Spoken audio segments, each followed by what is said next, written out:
ও নবী, আপনি নিকটাত্মীয়দের সতর্ক করেন, দাওয়াত দেন।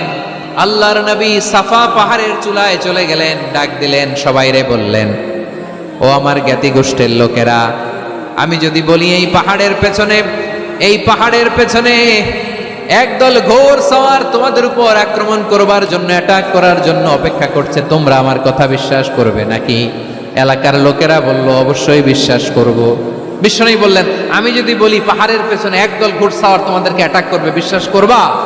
আকুনতুম মুসাদ্দিকিয়া? এলাকার লোকেরা বলল, অবশ্যই বিশ্বাস করব, কারণ মা জাররাবনা আলাইকা ইল্লা সিদকা। মুহাম্মদ, আমরা জীবনে তো কোনোদিন তোমার মিথ্যা বলতে শুনি নাই, তো তুমি যাই বলবা তাই বিশ্বাস করব।